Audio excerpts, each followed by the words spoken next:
सुपच पावसाळा सुरू होत असताना डेंग्यूसारखे आजार देखील डोक्यावर काढून चिंता निर्माण करत असतात. गेल्या वर्षी रुग्ण दगावल्यामुळे दहशतीचे वातावरण दिसते. याविषयी माहिती कमी असल्यामुळे भीती जास्त प्रमाणात जाणवते. विषाणू बाधित डासांनी चावा घेतल्यानंतर डेंग्यूची लक्षणे 5 ते 6 दिवसात दिसू लागतात. डेंग्यूच्या सर्वसाधारण लक्षणे अधिक चिंतेचा तीव्रता, ताप, डोळे आणि डोकेदुखी, अंगदुखी, अशक्तपणा, तोंडाला कोरड पडणे, त्वचेवर लाल पुळण उठणे. त्याचप्रमाणे कमी तीव्रतेची लक्षणे जसे उचका लागणे, तळहात आणि तळपायांना खाज येणे, भूक कमी लागणे किंवा मळमळणे इत्यादी दिसू शकतात. तर डेंग्यूच्या गंभीर समस्येची लक्षणे पुढीलप्रमाणे असतात. डेंग्यूचे आजार रक्तातील प्लेटलेट्स पेशी म्हणजेच रक्त गोठवण्यात मदत करणाऱ्या रक्तकणिका कमी होत असतात. हे सर्वांना माहीत आहे. विशेषतः ताप गेल्यावर प्लेटलेट्स कमी होण्यास सुरुवात होते. साधारणतः 4 ते 5 दिवसांनी पेशी वाढण्यास सुरुवात होते.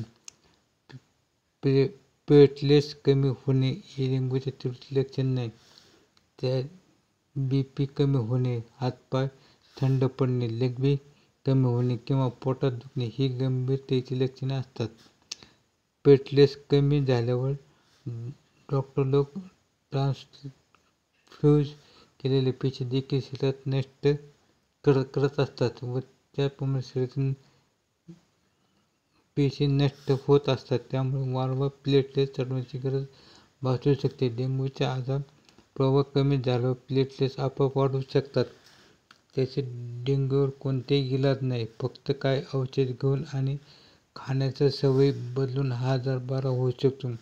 आपल्या आजूबाजूला काही फळं आहेत जी डेंग्यूच्या रुग्णांसाठी खूप फायदेशीर आहेत. त्यामुळे प्लेटलेट्स वेगाने वाढण्यास मदत होते.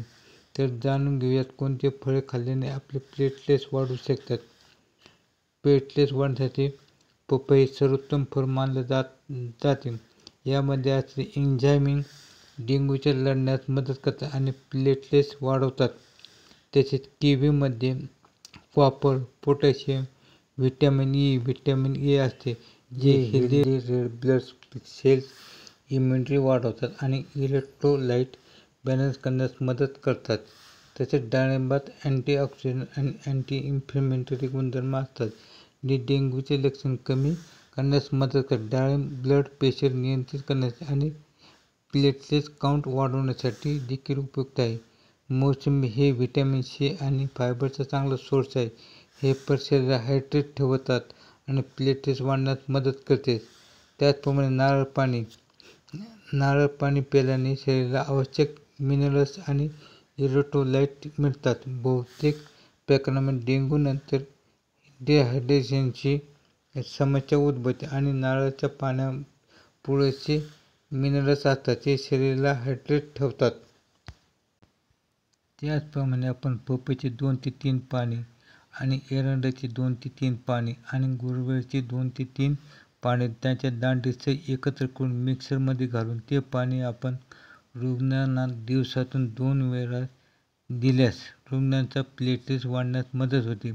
डेंग्यूच्या आजारातून रुग्ण लवकर बरा होण्यास मदत मिळते.